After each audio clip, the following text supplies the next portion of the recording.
हर हफ्ते real horror stories देखने के लिए सब्सक्राइब करें इंडिया के इकलौते एनिमेशंस चैनल को जिस पर सिर्फ रियल हॉरर स्टोरीज आती हैं। बेल आइकन प्रेस करना ना भूलें।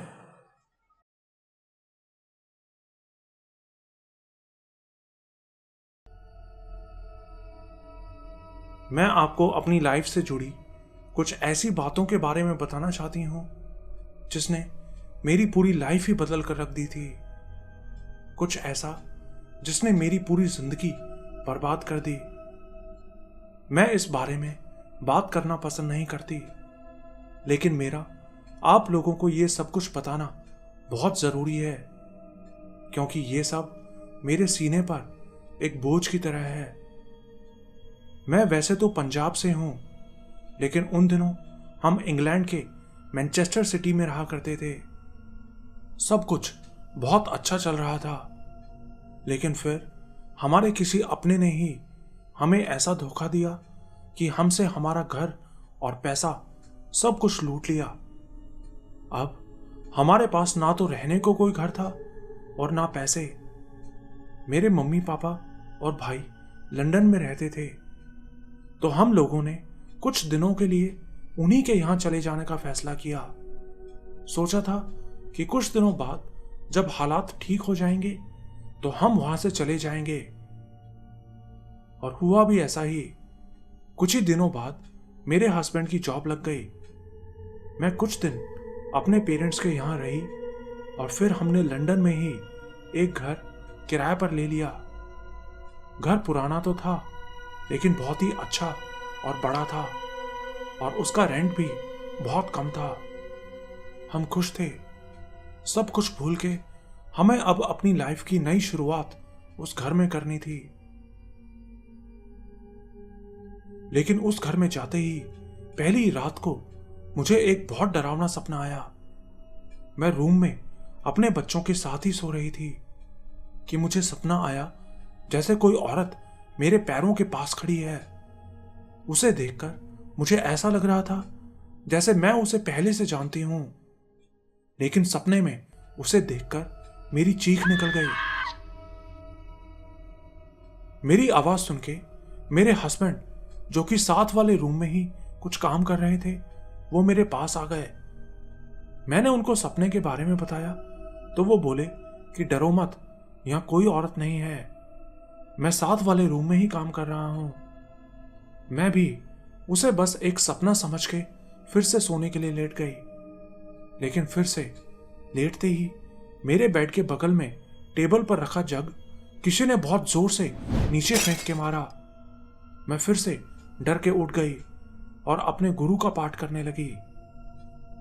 अगले दिन मैं दिन भर यही सोच के परेशान थी कि रात में वो सब क्या था। क्या वो सब मेरा वहम था, या इस घर में सच में कुछ गड़बड़ है। लेकिन मुझे तो इस बात का अंदाजा ही नहीं था कि ये तो सिर्फ एक शुरुआत थी। अभी आगे जो कुछ होने वाला था वो तो मैंने कभी सपने में भी नहीं सोचा था। अगले ही दिन मेरे पेरेंट्स भी हमारे घर आ गए थे, कुछ दिन हमारे साथ रहने के लिए और नए घर में सेटल होने में मेरी हेल्प करने के लिए। जब तक मेरे पेरेंट्स हमारे घर में रहे सब कुछ ठीक रहा, लेकिन उनके जाते ही सब कुछ बदल गया। एक रात हम अपने रूम में बैठे हुए थे कि अचानक हमने देखा कि सामने टेबल पर रखे पेपर्स अपने आप हवा में उड़कर नीचे गिर गए। मैंने और मेरे हस्बैंड ने एक दूसरे की तरफ देखा और फिर चुपचाप सोने चले गए। हम उस बात पर ज्यादा ध्यान नहीं देना चाहते थे, लेकिन उस दिन से हर रात मेरे साथ कुछ ना कुछ अजीब होने लगा। मैं उन दिनों प्रेग्नेंट भी थी, और रात में जब मैं सो रही होती तो मुझे ऐसा लगता जैसे कोई मेरे बेड के नीचे से लाते मार रहा है। हमने बेड के नीचे कुछ सामान भी रखा हुआ था, और हर रात वो सामान अपने आप गिर जाता। रात में जब हम अपने कमरे में सो रहे होते तो हमें बाहर से कदमों की आवाज सुनाई देती। हमारा बेडरूम ऊपर फर्स्ट फ्लोर पर था। रात में नीचे किचन से भी आवाजें आती थी। हमारे कबर्ड से भी सामान गिरने की आवाजें आती। लेकिन हम मजबूर थे। हम चाह के भी वो घर नहीं छोड़ सकते थे। हमारे पास दूसरे घर में जाने के पैसे नहीं थे। हर रात 11 बजते ही अचानक पूरे घर में अजीब सी मनुष्यत छा जाती। मेरे बच्चे छोटे थे और उनकी सलामती के लिए मैं रात भर पाठ करती रहती। फिर कुछ टाइम बाद मैंने एक और बेटे को जन्म दिया, लेकिन उसको घर में लाने के बाद उसके साथ भी अजीब अजीब चीजें होने लगी। कई बार जब वो मेरी गोद में होता था तो अपने आप उछलने लगता था, जैसे कि उसे दौरे पड़ रहे हों। वो तब बस 1 महीने का ही था और कुछ ही दिनों बाद उसकी हालत बहुत खराब हो गई। हॉस्पिटल लेकर गए तो डॉक्टर ने बताया कि इसकी हालत बहुत खराब है, इसको बचाया नहीं जा सकता। 2.5 महीनों तक मैंने हॉस्पिटल के बहुत धक्के खाए, लेकिन आखिर में मेरे बेटे की मौत हो गई। अपने बेटे की मौत के बाद मैं डिप्रेशन में चली गई। इस बीच मैंने ध्यान ही नहीं दिया कि मेरे बड़े बेटे के साथ भी अजीब अजीब चीजें होना शुरू हो गई थी। कुछ टाइम बाद जब मैं थोड़ी ठीक हुई तो मेरे बेटे ने मुझे बताया कि उसके साथ रात में अजीब अजीब चीजें होती हैं। वो बोलता कि रात में कोई उसके कमरे में आता है और उसका कंबल खींचता है, उसका पैर पकड़ के हिलाता है और उसका गला भी दबाता है। मेरा बेटा बताता था कि वो एक आदमी है और वो हर रात मुझे अपनी स्टोरी बताने की कोशिश करता है।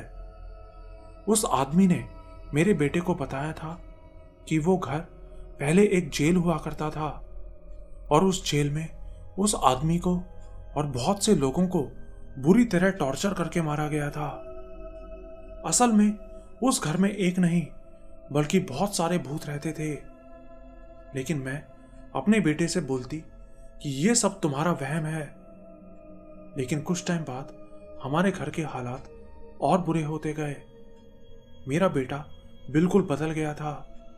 उसके अंदर बहुत गुस्सा और नफरत भर गई थी।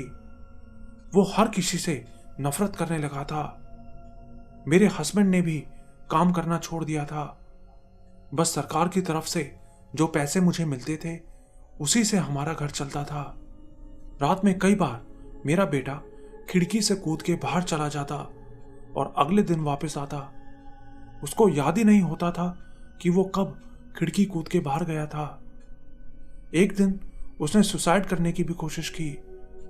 वो हर रोज मुझे बोलता था कि इस घर में भूत है और मैं उन भूतों को रोज देखता हूं, लेकिन वो भूत सिर्फ उसी को दिखाई देते थे। ऐसे ही 2 साल और बीत गए, लेकिन हमारे घर के हालात और बुरे होने लगे थे। इसी बीच उस घर में मेरी एक और बेटी पैदा हुई। तब तक मेरा बेटा बिल्कुल पागल होने लगा था। मेरा हस्बैंड भी गे बन गया था। उसने तो हमारी फैमिली को जैसे छोड़ ही दिया था। वो रहता तो उसी घर में था, लेकिन उसको हमारे सुख दुख से कोई मतलब नहीं था। वो मुझे बताता था कि रात में कोई उसके कपड़े उतार देता है और उसको पता भी नहीं चलता। मेरी छोटी बेटी मेरी गोद में सोती सोती अचानक से बहुत जोर जोर से रोने लगती, चीखें मारने लगती। मेरे बुरे सपने भी बहुत बढ़ चुके थे। मेरा छोटा बेटा जो पैदा होने के कुछ टाइम बाद ही गुजर गया था, वो हर रात मेरे सपने में आता और मुझे डराता था। यहां तक कि हमारे घर में कोई मेहमान भी कभी आता तो वहां रुक नहीं पाता था। वो भी वहां डर जाते थे। एक रात मेरी आंख खुली तो मैंने देखा कि एक 11-12 साल का लड़का हमारे कमरे में खड़ा था। उसने सफेद कपड़े पहने हुए थे। उसने मुझसे कहा कि वो मेरी दोनों बेटियों को ले जाएगा, और इतना कह के वो जोर जोर से हंसने लगा। उसकी बात सुन के मैं बहुत ज्यादा डर गई।